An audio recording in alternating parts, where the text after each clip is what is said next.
بسم اللہ الرحمن الرحیم۔ السلام علیکم ورحمۃ اللہ وبرکاتہ۔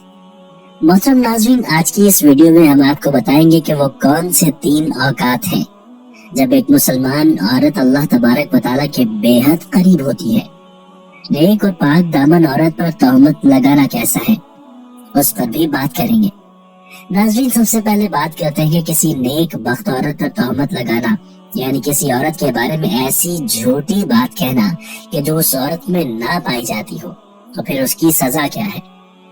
ایک مرتبہ ایک شخص حضرت علی رضی اللہ تعالیٰ عنہ سے پوچھنے لگا کہ یا حضرت بتائیے کہ وہ کون سا مرد ہے کہ جس کی تمام عمر کی عبادت اس کے منہ پہ ماری جائے گی اور وہ بغیر حساب کتاب کے دوزخ میں جائے گا۔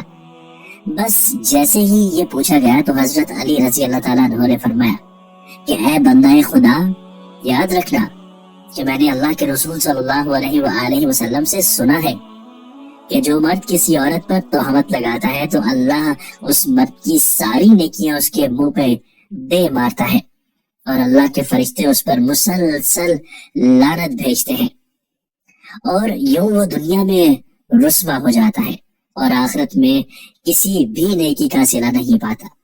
وہ شخص پوچھنے لگا کہ اے علی رضی اللہ تعالیٰ عنہ، کسی عورت پر تہمت لگانا اتنا بڑا گناہ کیسے ہے؟ تو حضرت علی رضی اللہ تعالیٰ عنہ نے فرمایا کہ اے شخص، کسی پر تہمت لگانا کسی کی عزت کو قتل کرنا ہے۔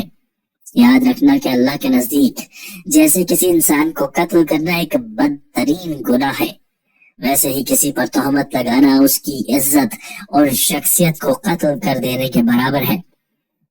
اے شخص، کبھی بھی کسی پر تہمت نہ لگانا، خاص طور سے کسی عورت کے بارے میں کبھی کوئی جھوٹی بات نہ کہنا۔ تو اس سے پتہ چلتا ہے کہ کسی پر تہمت لگانا کتنا بڑا گناہ ہے۔ ناظرین کرام، آئیے آپ جانتے ہیں کہ وہ کون سے 3 وقت ہیں جب ایک مسلمان عورت اللہ تبارک و تعالیٰ کے سب سے زیادہ قریب ہوتی ہے۔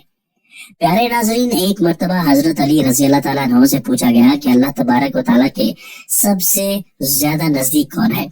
تو حضرت علی رضی اللہ تعالیٰ عنہ نے فرمایا، اے بندہ خدا، اللہ کے سب سے زیادہ قریب وہ عورت ہے جو اللہ کے لیے نامحرم سے پردہ کرتی ہے۔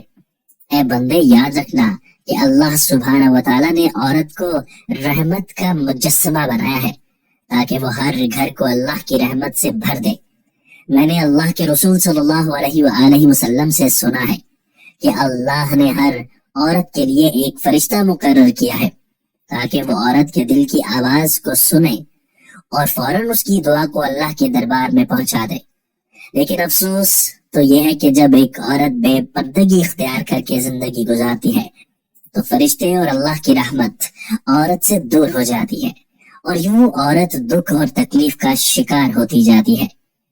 اے بندہ خدا، یاد رکھنا، کبھی بھی کسی باپردہ عورت کا دل نہ دکھانا، کیونکہ نیک عورت کی بد دعا آسمانوں کو چیرتی ہوئی اللہ کی رضا بن کر کائنات میں نافذ ہو جاتی ہے۔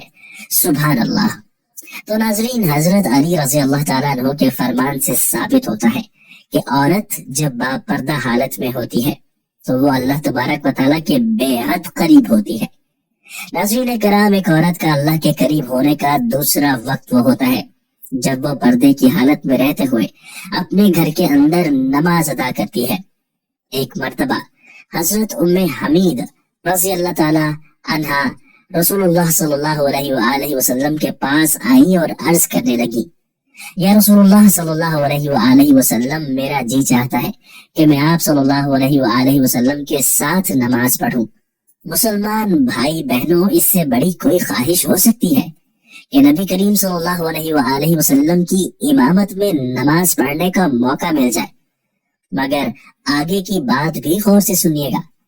تو رسول اللہ صلی اللہ علیہ وآلہ وسلم نے فرمایا، میں جانتا ہوں کہ تم میرے ساتھ نماز پڑھنے کو پسند کرتی ہو، لیکن جو تم اپنے دار میں یعنی اپنے گھر میں نماز پڑھو گی وہ کسی مسجد میں جا کر پڑھی جانے والی نماز سے بہتر ہے۔ رسول اللہ صلی اللہ علیہ وآلہ وسلم نے فرمایا، چھپ کر جو عورت نماز پڑھے گی وہ سب سے بہتر ہوگی۔ حضرت ام حمید رضی اللہ تعالیٰ عنہ نے جب یہ بات سنی تو وہ واپس چلی گئی۔ انہوں نے اپنے گھر کے کونے میں نماز کے لیے جگہ مختص کی جہاں اندھیرا تھا جہاں کسی کی نظر بھی نہیں پہنچتی تھی۔ رسول اللہ صلی اللہ علیہ وآلہ وسلم کی یہ صحابیہ پھر وہاں ہی نماز پڑھا کرتی تھی، یہاں تک کہ وہ اپنے رب کے پاس چلی گئی۔ تو ناظرین کرام، اس سے ثابت ہوا کہ جب ایک عورت اپنے گھر کے کمرے کے اندر اللہ کے حضور سجدہ ریز ہوتی ہے تو اس وقت وہ سب سے زیادہ اللہ کے قریب ہوتی ہے، پھر وہ جو بھی مانگے اللہ تبارک و تعالی عطا فرماتا ہے۔ ایک مرتبہ حضرت موسیٰ علیہ السلام نے اللہ سبحانہ و تعالیٰ سے پوچھا کہ اے میرے خالق و مالک، مجھے یہ بتا کہ اس موجودہ دور میں تجھے سب سے عزیز کون ہے؟ تو اللہ تبارک و تعالیٰ نے جواب دیا کہ اے موسیٰ، اگر دیکھنا چاہتے ہو کہ مجھے عزیز کون ہے تو جاؤ کنعان کے ایک گاؤں میں، وہاں ایک عورت رہتی ہے، اس کا نام دیال ہے، وہ اس وقت مجھے سب سے زیادہ عزیز ہے۔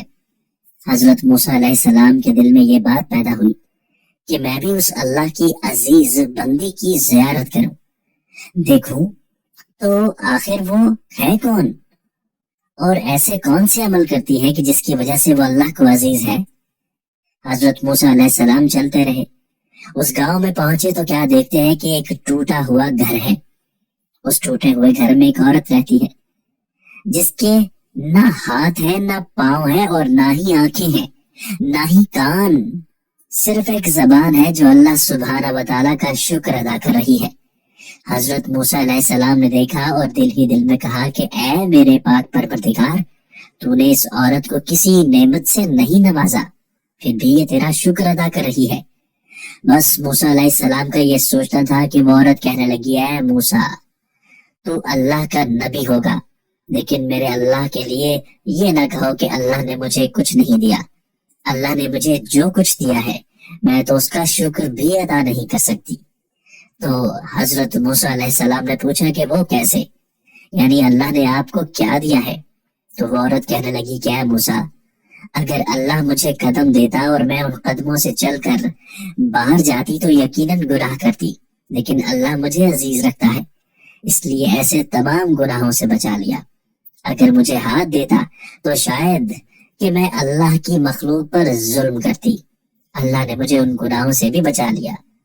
اگر آنکھیں دیتا تو شاید کہ میں نامحرموں کو دیکھتی، تو اللہ نے مجھے ان گناہوں سے بھی بچا لیا۔